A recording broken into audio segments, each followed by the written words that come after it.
Okay, so we're going to just set the expectations for today. We're going to go and give you guys an example of Jennifer's resume when she first submitted it, the rough draft, to where it was when she submitted it for her application at Lifetime, what that first call was like, and then we're going to go through some mock interview stuff today to help her with the actual interview. So first off, Jennifer, where'd you go with your resume?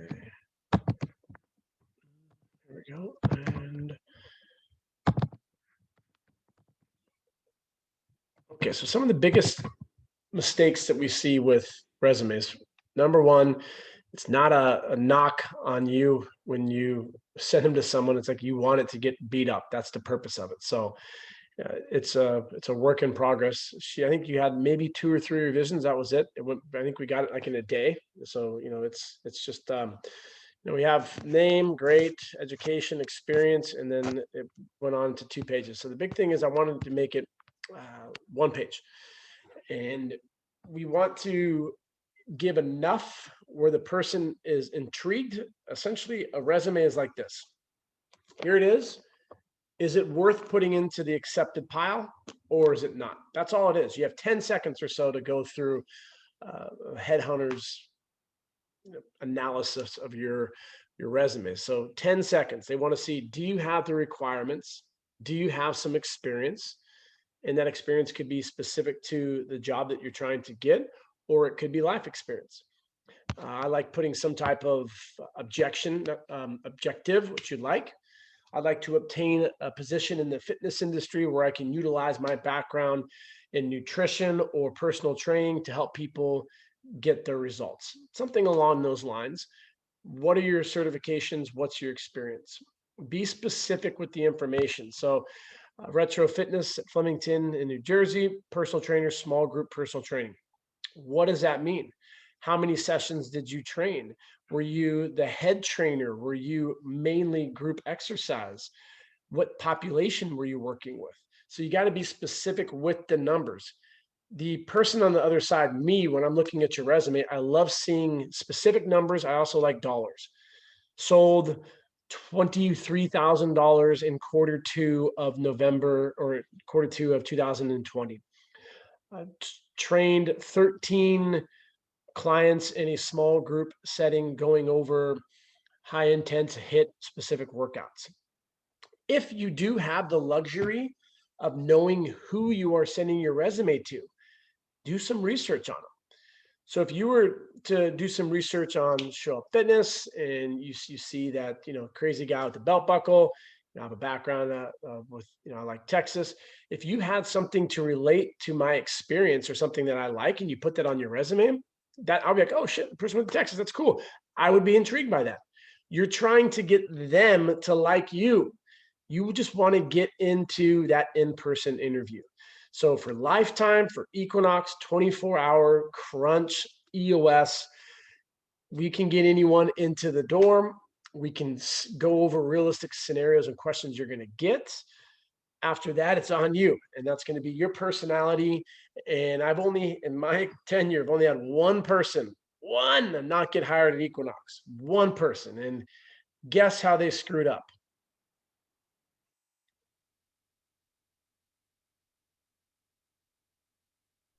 They were late for the interview. Good guess. No, they didn't listen to me. And how did they not listen to me? They told the hiring manager that they only could do part-time. That's my number one rule. Never tell them you can only do part-time. Even if that's the case, ask for forgiveness, not for permission.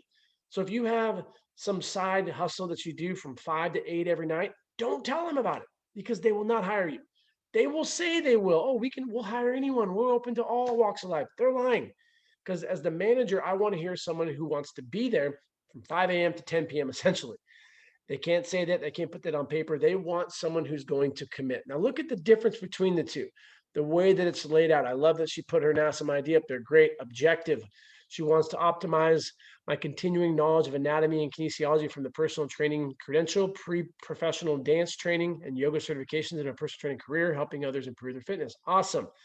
This is what she's really great at. She talks about fitness and fast-paced environment. I like the structure of all. It just flows very nice. Whereas before, there's a lot of gaps and empty space.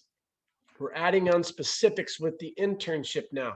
Not only are putting our cards on the NASM table, we're also now mentioning ACSM and coronary artery disease risk stratifications and FMS, NSCA needs analysis.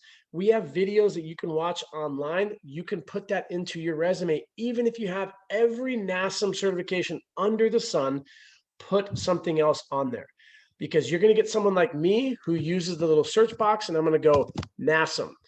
And I will then put a delete into my search engine. So if you have NSCA or ACSM also as a keyword, which most hiring managers will do, then they would keep that resume. So if you put all your eggs into one bucket, they're the gold standard of fitness. Not always. So the person who's hiring you could hate NASM for whatever reason. Maybe they worked at NASM and they quit and they went somewhere else, so they have a nasty relationship with NASM. So you want to keep it diverse. Led 11 sessions of one-on-one and 21 sessions of small group. Love it. What was that, Jennifer? Oh, I thought you were I thought you okay. So, be specific with that 14 small group private virtual yoga class. Awesome. Very, very specific. We don't want to put anything on a resume that's less than a year unless you're still there.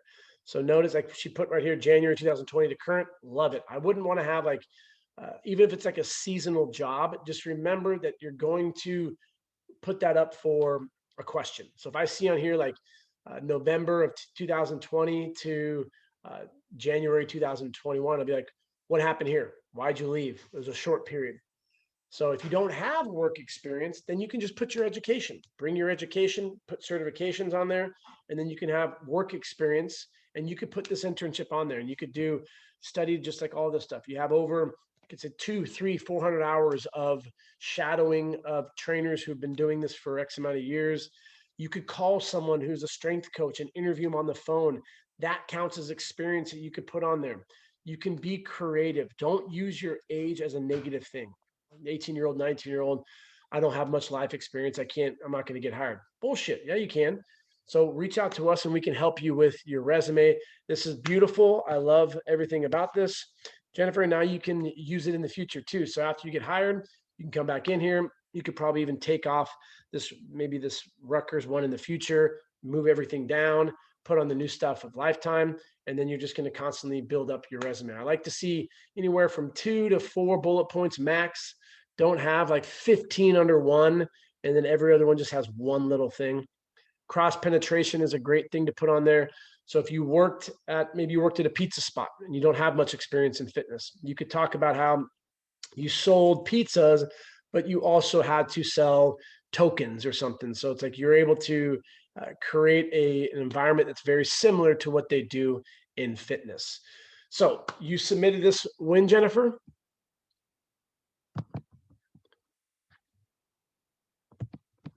People can't hear me. Okay. Give or take about 4 to 5 days ago. And then 2 days later, I got a surprise phone call from the Lifetime personal trainer manager. So that was scary because it was unexpected. But they liked you because now they're going to bring you back in for an interview sooner. Yes, we talked about how we're going to wait a week or two and see if they follow up, because during the phone call, because it was such a surprise, I had all these questions planned and they just left my brain. So I emailed Mr. Jared Allard and he answered my questions. And so now I've opened up that channel of communication from myself to the manager of Lifetime. Great. So what do you know about this Lifetime? I know that it's really huge. I know it's very expensive, but I do know that they push for sales and they actually just reopened.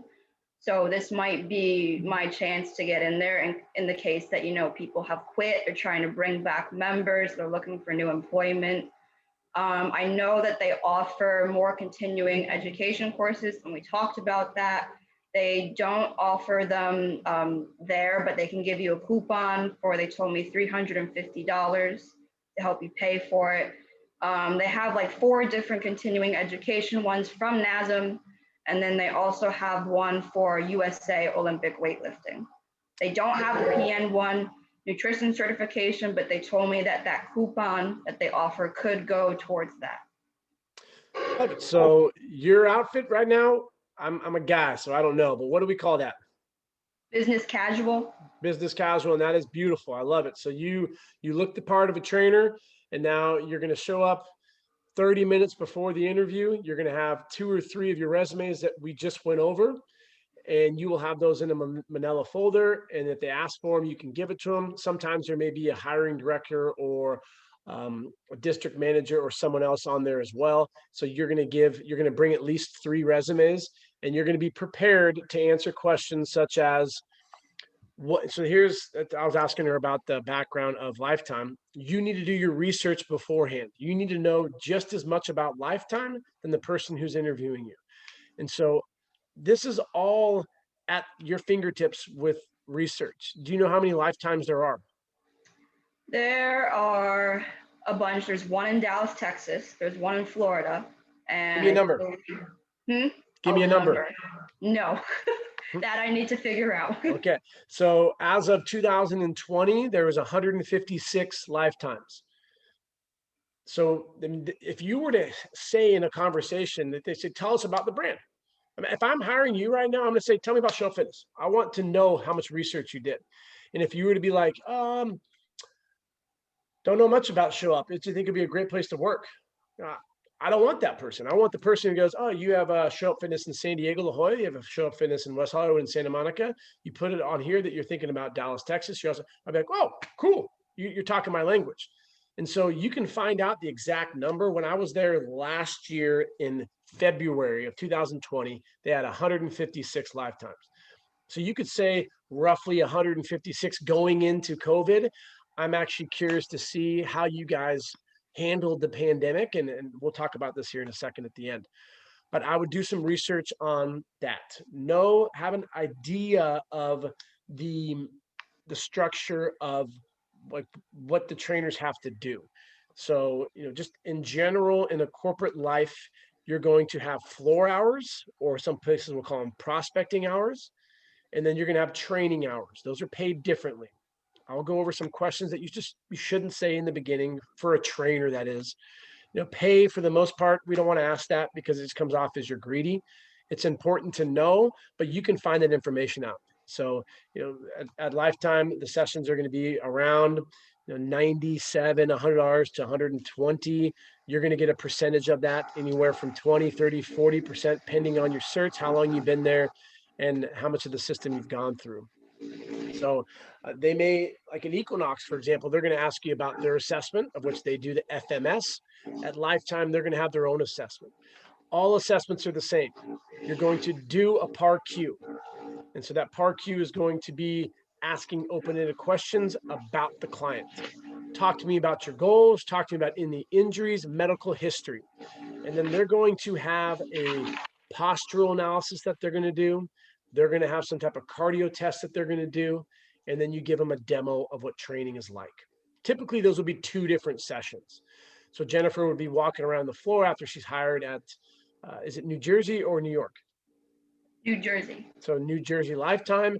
She's going to walk around on the floor. She's going to put away equipment. She's going to clean up. She's going to prospect. Someone is going to be benching wrong. You need to go up there and talk to them about why that form is wrong, and then lure them in for that consultation. That consultation is going to be an hour long, of which you sit down, you go over all your goals, of which they're going to have their own systems. You don't have to come up with your own or anything like that. They have that there. And then you get them in for that next appointment, which is going to be the actual training session. Words that I do not want to hear from a prospective trainer would be, I'm afraid of sales.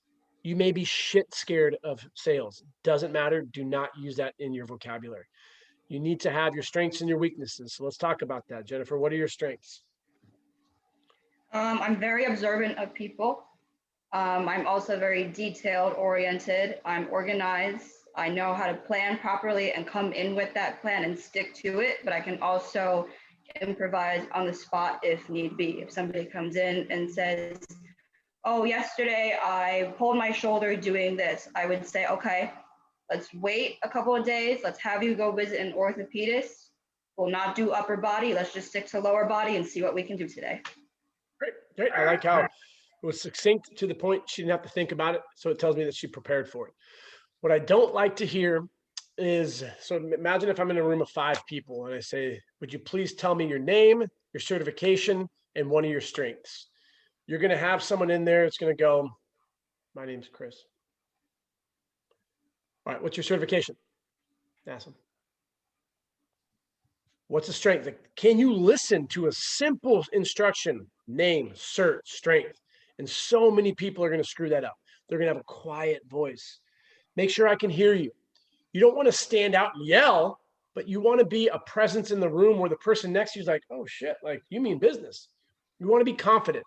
If you're a twitcheter, if you're constantly moving around, put your hands behind your back, squeeze your hands fucking hard. If you're sitting down, squeeze your knees. But if you're constantly moving around, that anxiousness can be uncomfortable to the person interviewing you. Strengths, great. Have a couple of them, because now I want you to do another strength. I want you to just pretend like I just worked with a girl before you. Her name was Jenny. And Jenny just told me that she's great thinking on the fly. And if a client were to come in with a shoulder injury, she's going to refer them to a therapist and she's going to be ready to help with them. So you don't want to use that same answer, do you? No. So what's your next strength? My next strength is, I'm great at talking to people. I can walk around. I'm very open. I'm very confident in the sense that I can give people positive feedback. So let's say I'm doing floor hours. I will tell people what they're doing great, and I would challenge them to try something different with what they're specifically doing. And, you know, if they're interested in learning more, they can come to me, talk to me, and we'll maybe set up a fitness assessment. Love it. Love it. The only thing I would nitpick on that would be, you said maybe set up. Use very confident words. And we will schedule an appointment so they come in and start training with me. They like to see that confidence. I really like that answer. I'd almost even put that answer in before your other strength. They love hearing things about, being open to talk to individuals. Confidence is a big one as well. I'm not afraid to talk to anyone. If I need to go out there on a 4-hour shift and maybe the challenge of the day is to talk to 20 people, I'm going to talk to 30 people. And my goal for myself is I'm going to get, of those 30, I'm going to get 5 contacts where I can follow up with them and get them in for the assessment. After the assessment of those 5, I'm going to sign up at least 2 of those people. You may not even believe that. That's okay. Just say it. And so if you have 2 or 3 strengths, you're going to be rock solid. So just practice those. And I would even like put them into a flashcard thing and choose it out. And then you have to, condense it, make it even more powerful. So those are really, really good, Jennifer. How about weaknesses? I work too hard. That's a great one. So talk to me more about you work too hard. What does that mean? In terms of working too hard, I tend to think a lot about each client individually in the sense of what do they need? What are we working on? How can we work around what's going on in their brain, and how can we get them the results that they want, since every client is different. So I'll really get down to the nitty gritty of their anatomy when it comes to movement training, figure out what exercises work best for them. And sometimes I'll even go home with a plan that I think I have and pretend to be that client and do the workout that I set for them and think about what the client would feel, maybe make some edits. Actually, I would make some edits and then go back to the session and see how it plays out. So from a hiring perspective, just from that quick conversation of a couple strengths and a couple weaknesses, I would put a star by her name. I'd nudge my buddy. I'd say, we got to bring her on the team, because of the first thing that she said was structure. And then with the weakness, she said she works too hard. So what I just thought in my mind is, she's going to fucking be a killer. She's going to go out there and she's going to get shit done. I don't sense any type of fear. I don't sense any type of, I'm not going to be able to do this. It's like, I want to get in there and I want to get shit done. I want to get a full book of business. If I'm given a challenge, I'm going to figure it out. There's a lot of great stuff I've already got from that. So you work too hard. Awesome. Have a couple other weaknesses that you can throw in there. If someone, their weaknesses in the training world, people are stupid as shit. They're going to say, I'm not punctual. I'm not a morning person. I don't work well with others. I don't like being that diverse. I like working specifically with kids and athletes. why the fuck are you coming to Lifetime then? There's not going to be any kids or athletes in here. Don't say stuff like that. You don't want to work with old people. If you do, go to a senior citizen place, because you're going to be working with, it is what it is, but retired 30, 40, 50-year-olds who are 30, 40, 50 pounds overweight. That's your book of business. So you got some great strengths. We have some weaknesses that we took a look at. Now let's talk about some times when you've been presented difficult situations and how did you overcome those? All right, so one situation I had recently was in a small group personal training setting. There was not enough equipment, and lo and behold, one of my clients has something going on with her elbow. So knowing that that client had a thing going on with her elbow, I could already, put her on a different piece of equipment. Meanwhile, everybody else was supposed to be using this one piece of equipment I had in mind. So I thought really quickly on the fly, okay, let's see how this person does with this kettlebell, and let's see how this person does with this landmine. And lo and behold, it worked. For the pull-up bar, I had somebody use TRX bands instead. And the other person went on, I made a bar out of those safety bars from the bench rack or the squat rack. And I had them hang from there with their feet out in front of them. And not only did that challenge them, but it also got their core more engaged. So in that bit of a challenge, I found something that I could use to improve their physical fitness and help them feel stronger. Because when they came out of that movement, they said, wow, that was really different. It was that one thing. And I think I'm going to keep on doing that. Great. I love that. The fact that you're able to use an experience. A lot of people in that room are not going to have experience. And so when they're asked that question, they're not going to know. And if you're listening to this, and if that's you, that's all right. It's okay to ask for permission to think. And that's always hard because we're flustered. Our heart's beating fast. We're thinking, this asshole over here is better than me. This chick over here, she's better than me. We have all those negative things. And then we have word fillers. How I would maybe handle a difficult situation would be like, I don't really know. I think maybe one time, like it's almost annoying. And so that's a great question. Is it all right if I think about it for a second, or if we go to the next person that can come back to me? That's okay to say. That's okay to say. Just say it with confidence and be okay with silence. All right. So you have that in your back pocket. I had one trainer that interviewed at Google, and this was the only time I ever heard about it. But let's pretend like you're going through at that situation. Could you tell me something about some shoulder anatomy? Okay. Well, let's start with the sits muscles. The four muscles that make up the rotator cuff, you have the supraspinatus, which helps with shoulder elevation. The infraspinatus, which helps with humeral internal rotation. The teres minor helps with shoulder extension and possibly retraction. The subscapularis is also going to help you out with, no, I'm sorry, I'm speaking too fast because I'm excited. Teres minor will help you with, external rotation. Subscapularis will help with external rotation. I totally messed that up. I'm glad. No, you're fine. You're fine. I'm glad that we did this, because what you just did right there is you went way above and beyond. That was great. Yeah. You could have just even started with like the simple sits. You did fine with that. So your supra, infra, teres minor, subscap.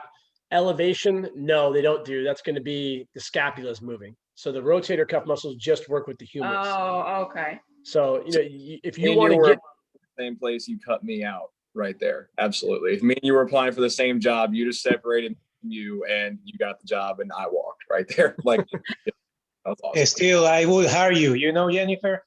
Still, you were right there, aggressive. I like that, but I will say that the best thing about that whole entire thing right there is that sentence you said was, excuse me, I said it a little fast, I'm a little excited. I love that. That just shows that you're human and that you were excited to talk. I love that. Really, really good. You're going way above and beyond. I love it. I'm not going to tell you not to do that. Go with it, because that's what you're comfortable with. So know your sits, you could just go over the 17 muscles, because a lot of the trainers next to you be like, oh, fuck, I'm screwed. I don't even know what was that first one she said?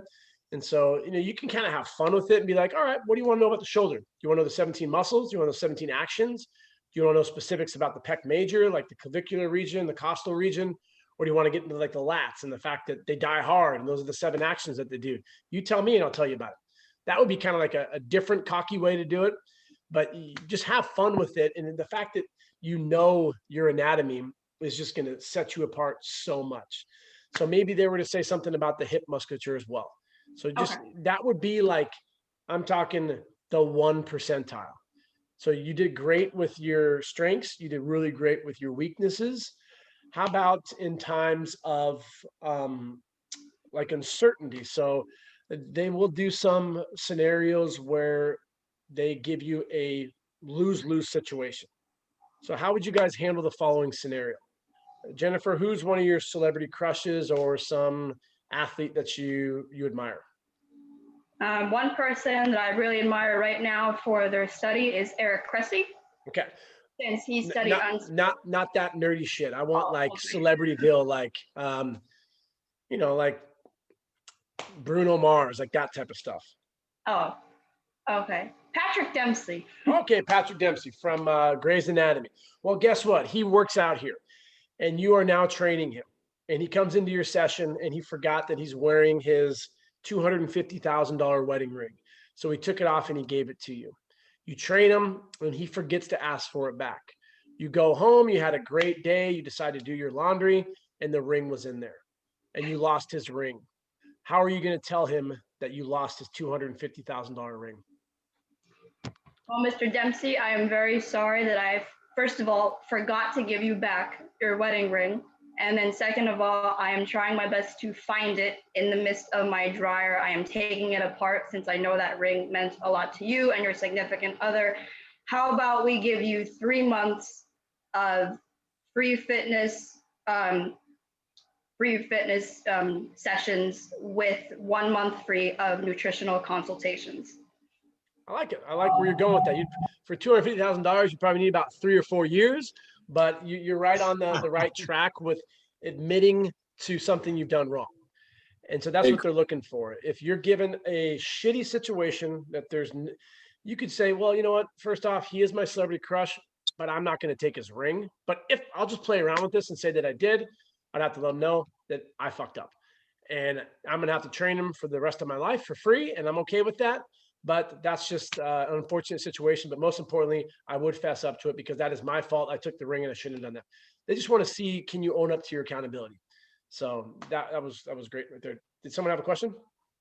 I was gonna say, so I want to know your opinion on this. So with me, I kind of like to avoid bad situations before they happen. So say someone comes in and they have a $250,000 wedding band.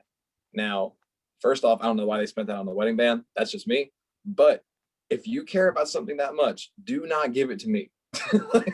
like I'm not gonna put myself in the situation to be responsible for something like that and be in that predicament. So right now I'm in my mindset. I want to bench heavy today. You're my trainer and you get me all psyched up and I'm in the mode. You smack me on my chest. I'm ready to go. And I go, oh shit, my ring.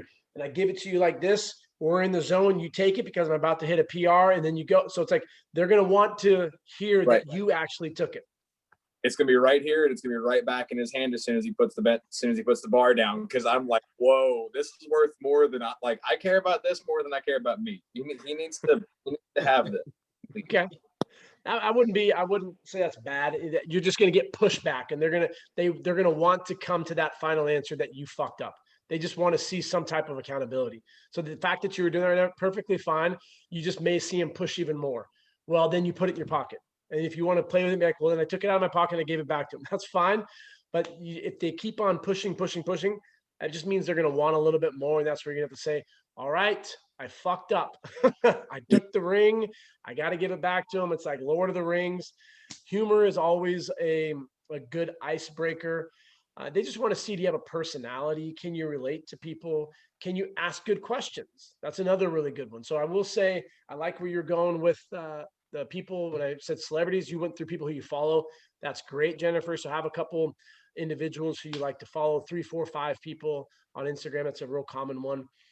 You could even get into, I think a great question to ask is, let's pretend like it's Jose, Annie, Jackson, and Corinne, and they're within your group. and the manager says, why should we choose you, Jennifer, over everyone else in here? And they put you on the spot.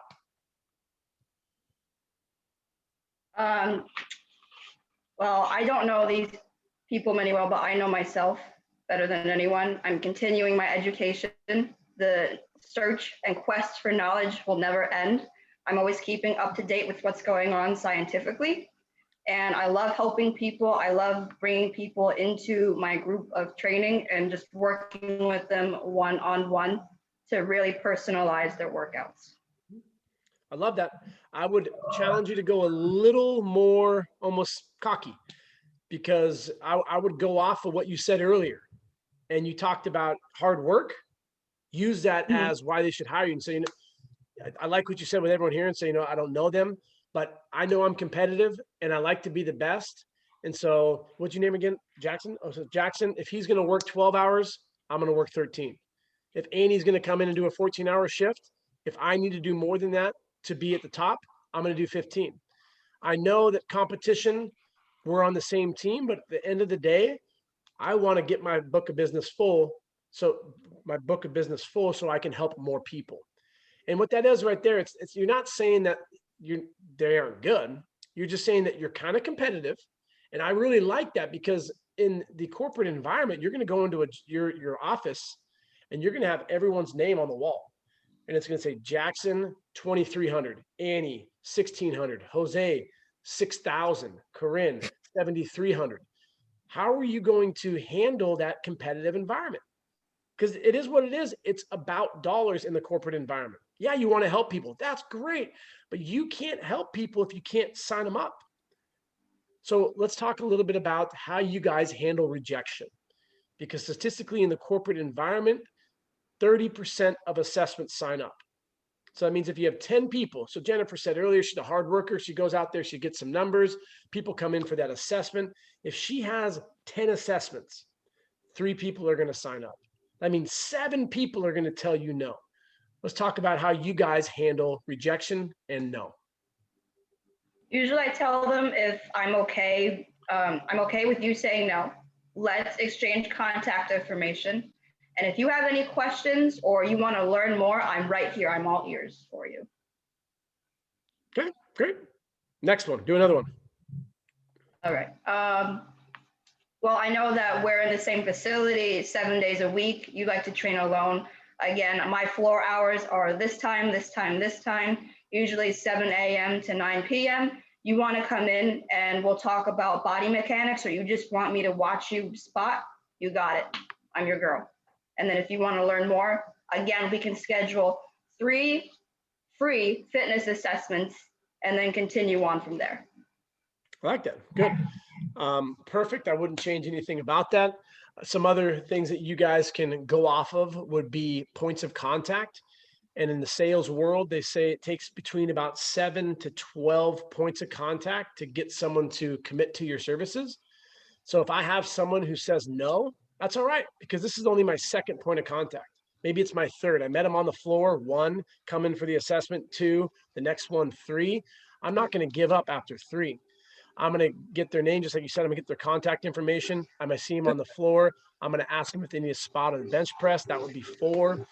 I'm also going to be kind of strategic, because I like to train the hours that I want to potentially be training. And I know that, I don't know if this is the case for lifetime, but if I'm given an opportunity to train someone at like a floor hour rate, I'm going to fill those slots in with people where so people can see me training.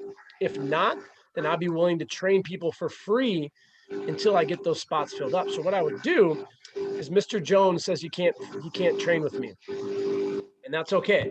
What I'm going to do is I'm going to reach out to Mr. Jones. Today's Wednesday. I'm going to text him tomorrow and say, Mr. Jones, guess what? My 8 a.m. canceled. I would love to have you come in and go through a free workout. It's complimentary. The person already canceled. Might as well get you in for a workout.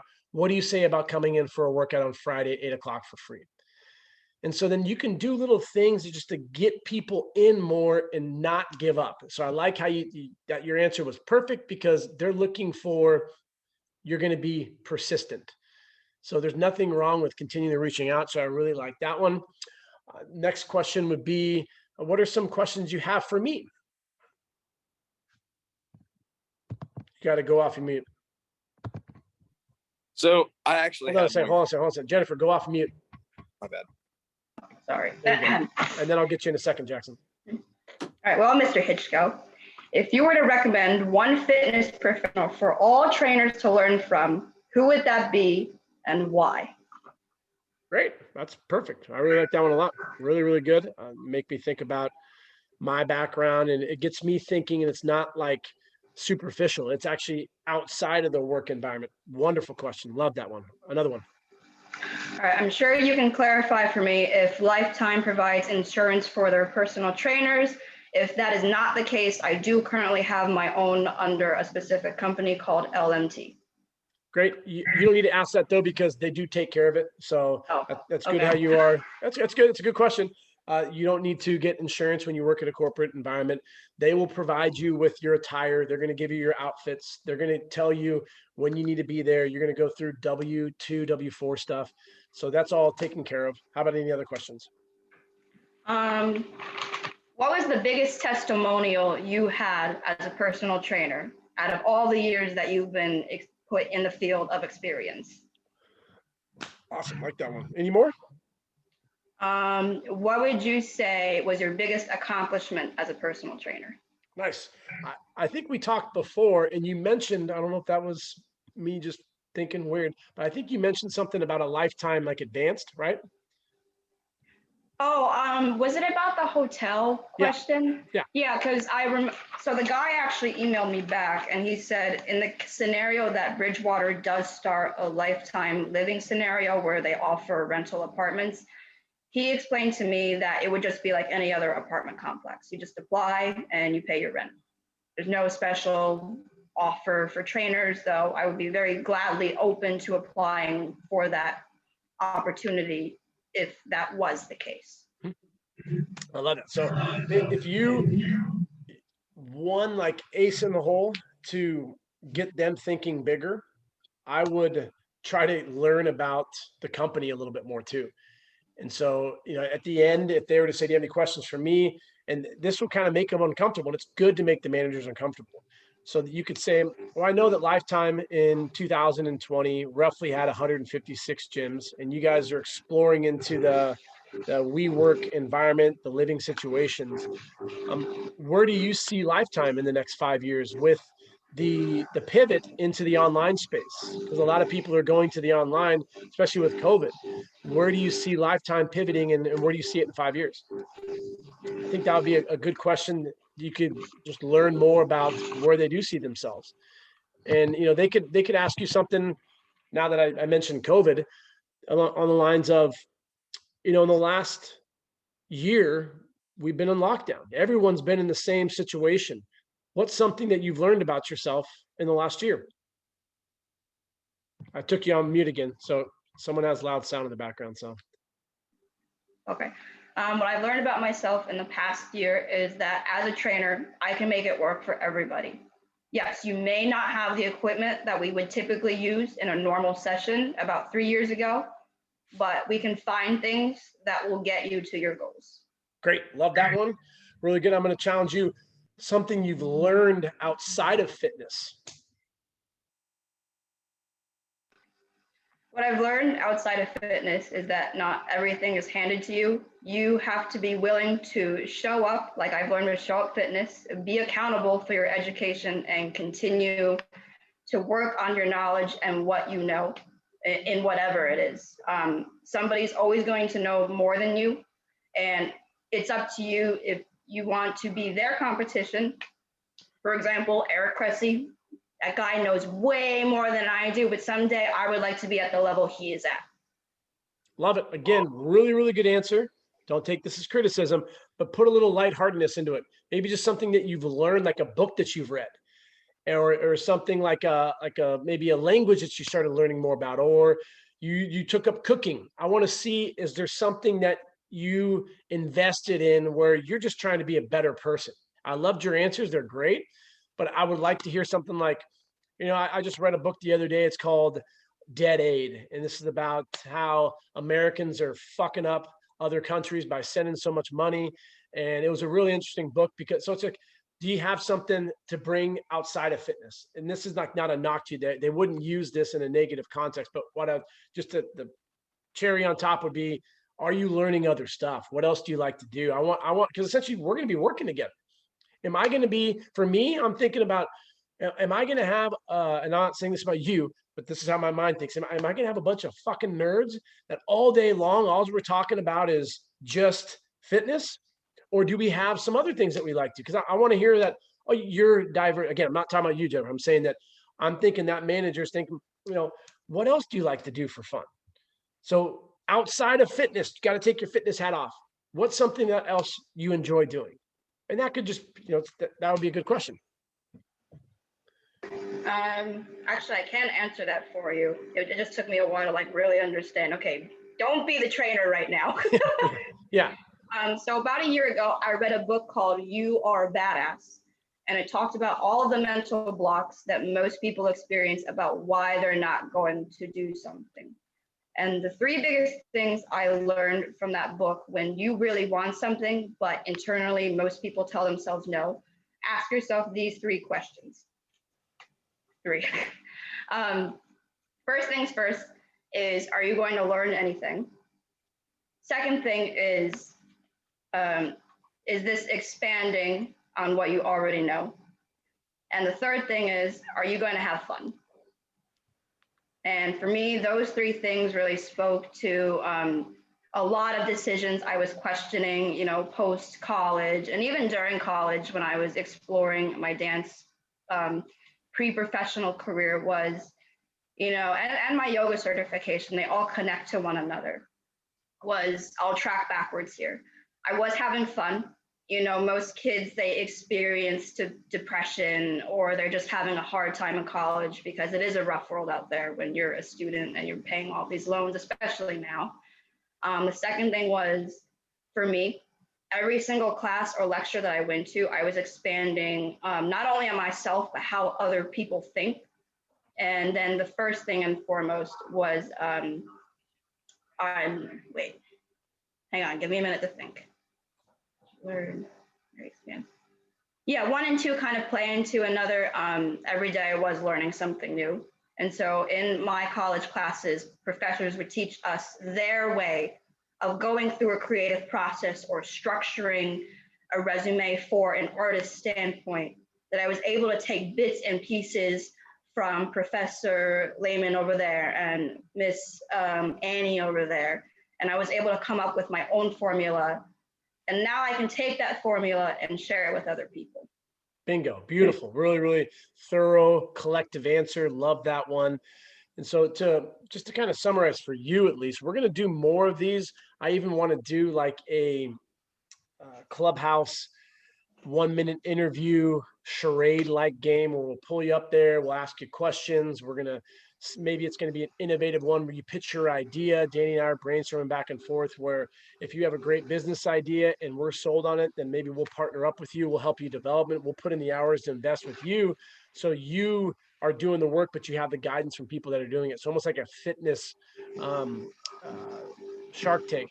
But that answer was lovely. That's what I was looking for. That just gives you that you're thinking outside of the box, and you're really loved it. I would hire you on the spot. No doubt in my mind that you will absolutely get hired there. The last thing I would suggest, outside of the professionalism, you look the part, you talk the part, you're arriving there early, you have the resume, awesome, is go over your own little braggart sheet and, get there, go to the bathroom, look at yourself in the mirror and smile, tell yourself how awesome you are. You're going to get this job. You're the best fit for the position. You need to go through all that stuff, kind of like that book said.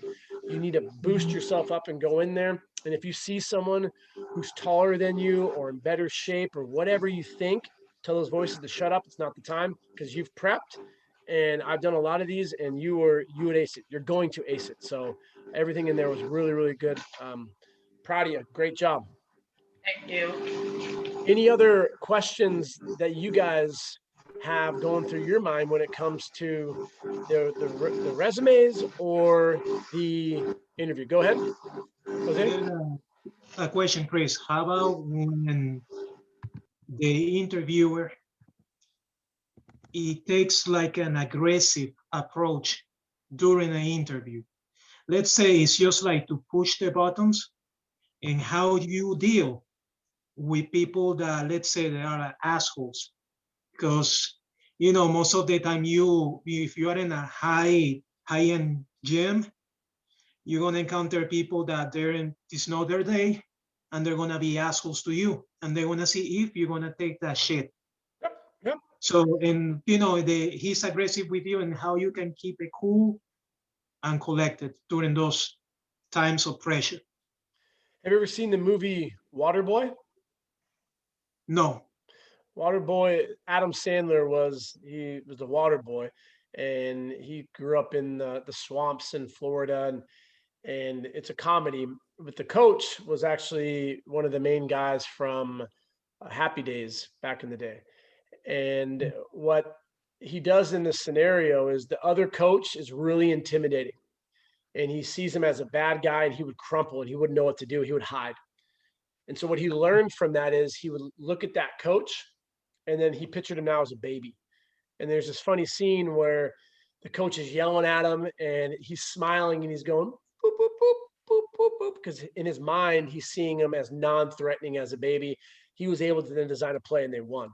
And so that's how I'm going to handle that same scenario. I understand that people are going through some rocky stuff right now, financially, mentally. New York is a very high-paced city. It's one of the largest cities in the world, but patience is a virtue. And if you're able to stay calm and collected in a hairy situation, that's going to help you be a better trainer in person in the long run, because I don't want to have that on my resume where, oh, I'm sorry, I was stressed out, I broke. And now I'm that person who's using excuses because I didn't have control over my emotion. The one thing I have control over is my body and my mind. And so I'm not going to let other people dictate how I use my emotion. And so in those situations, what I would do is politely smile and realize and be empathetic that they're just having a shitty day. And that's all right. I'm still going to offer them help. If they're a little contentious, I'm just going to say, hey, I'm sorry. Enjoy the rest of your day. I'm going to go over here and help someone else that needs my help. Thank you. Mm-hmm. Jackson? Yeah, so I've actually been wondering about this for a little bit now. Being as new as I am in fitness and training and everything, I was considering taking the NASM in probably 3 weeks or so. I want to say that I feel confident with that number, studying as much as I am. But then, like, going into getting a job, I've got several options. A couple of them are smaller startup gyms, one close to me, a couple cities away. And then, like, I have the choices of Crunch and everything. And I don't even know where to go, because me being such a new person in fitness, I'm really bad. I have really bad potential to learn a lot of the wrong things. And I don't want to learn the wrong things, because then your name gets out there. You're an ass in the fitness commit, which I'm not thinks of me, but I don't want to learn the wrong information. Yeah. So I feel like I'd be better off learning wise from a real gym, and that's going to be more challenging, which I'm not scared of the challenge. But then what like, I don't know where to go first. I like that. So let's put it into like a cooking scenario. So you love the culinary arts, and you come into the States, and do you think it would be smart just to work at one restaurant and invest everything into that one restaurant? Probably Absolutely not. Yeah, you're going to either get a really good experience. It could be, I don't know, who's the famous chef? Gordon Ramsay. There you go. Well, he's kind of an asshole, but like, whatever. So are you going to have an opportunity to learn from a great mind like that or not? And you don't know. So what you can do though, is you can put yourself in a situation and be open. And so you're training, let's say, at a Crunch, but then you have the ability to, so like, even if you're on here and you're communicating with us, you have another mentor you can and talk to. Maybe you intern at a physical therapy clinic. Maybe you intern at a boutique gym and you go there once a week. And so then you're putting yourself into an environment where you can learn a little bit over here, learn a little bit over here, learn a bit over here. You talk to the people that have been doing it, and the ones that you hear consistently, like, oh, I keep on hearing this guy, Eric Cressy, and I do some research, and he's one of the top strength coaches. This coworker I'm working with, we're kind of on the same wavelength. So I'm going to hang around this guy a little bit more, where Jackie over here or Frank over here, they're all about sales, and I respect their sales game, but they don't look the part of a trainer. They're talking in wrong lingo. You know, he's telling them that the best tricep exercise is supinated tricep extensions, and I'm just going to kind of stay away from over there. I'm going to get around this person more. I'm going to see what other things I can learn from. I'm going to, you're in Nashville? Dry Ridge, Kentucky. I'm about 5 hours. Okay, Kentucky. So maybe you find a CrossFit gym that has a couple of top powerlifters there, or maybe you do a weekend seminar sometime and you go and you learn from Mike Boyle, or you come to a show up, or you go to Eric Cressy in Florida. What's up? I wish I could come to a show up about 2000. Well, we're going to start getting our way out there. We're, little by little, but we do have our weekend seminars as well. But when you start making money, though, take 10% of every check and just put it into a little piggy bank. And as that grows up, well, let's learn from this person. Let's go to this person. And so what you're going to find is you're going to learn from some people who are outdated. That's okay. Maybe you learn something from them. It's a personality thing. And I learned this from, his name was Pedro at Renaissance Club Sport. Didn't look the trainer. Didn't look the part. He was super, super crazy skinny. He didn't talk the part. No background in kinesiology at all. Mr. Zen. He had a 6-degree black belt in karate. But Pedro would take every single one of his clients and bring him through the machines. Every single one of his clients. He was completely packed. Why? Because he was the nicest fucking person in the world. And I try to be mean to Pedro. I walk by, hey, Pedro, fuck you. And he'd be like, have a good day, Chris. I'm like, why is he so nice? What the hell? But I'm like, oh shit. Now I realize why, because when you're around him, you literally, like, your edge comes down. So I can learn that from him. Even though he may be a shitty trainer, I can learn that, maybe I need to shut up sometimes and smile, even when I'm having a bad day, and just try to be more like Pedro. And so I can learn that from him, even though he's not bringing the best training game. So whatever environment you're in, you can learn something. But if you feel yourself really getting bogged down, ask yourself, how are your own workouts going? How's your own continuing education? So even if you had a shitty job training and you're not going to be there forever, but you're gaining your experience, supervised experience, which is really important, but you have a means to your end. After a year, I'm going to build up my book of business. I'm going to work with Danny on the social media, and I'm going to grow my online so I can have, by February of 2022, I have 12 online clients, all paying me $100. There's my little nest egg of $1,200 that I can depend on, so that I can venture out and start doing my own thing. Maybe I want to partner with one of the guys at the gym and we start a little boutique spot. So I think that's a legitimate, it's not even a fear, it's just a concern, but you got to just go out there and start training, because you will find the trainers that have that good energy about them. You'll just find them. You'll know. Now, given the situation I'm in, you know about what I know. I mean, you know where I'm at. Now I've been thinking, I'm on Indeed, I'm looking for gyms, I'm looking for jobs. I've got options. But when is the right time? Because I know right now I'm going to go in there and they're going to think, get the hell out of here. I've got the confidence, I've got the attitude, and I've got the work ethic, and that's something that So why would they tell you to get out of there? Because I lack the experience, I lack the knowledge, I lack the work. That's like someone saying, this is maybe not be appropriate, but it's like someone who's saying they're not attractive, even though they are. It's like, you can't say that, put that in your mind, like you're not good looking. So you need to go in there and use your experience as your pro. So how much experience do you have? That's my pro. My strength is I don't have experience, because I'm going to be here all the fucking time to learn. I want to learn from you. I want to learn from you. I want to learn from you. What time do you guys open? 5 o'clock? Great. I'll be here at 4 o'clock. I'll bring you coffee. I have this eagerness to learn as much as possible. So that's my strength. Where they'll be like, oh shit. Like, and that's the story about Ben Bruno. So he reached out to Mike Boyle and he said, I want to go through your internship. And this was like on a Friday, because he hated his corporate job. And I don't know if it was Mike or like a receptionist, but they're like, yeah, our internship's full. He says, great, I'll see you on Monday. So he was the first person there. He had coffee. He was ready to go 4 o'clock. They come in, they're like, we told you we're full. He says, I don't give a shit. I'll clean your bathrooms. I just want to be here. I'm not going to say no to someone who's there. You want to clean my fucking bathrooms? Okay. Clean my bathrooms. Like, they just want that opportunity.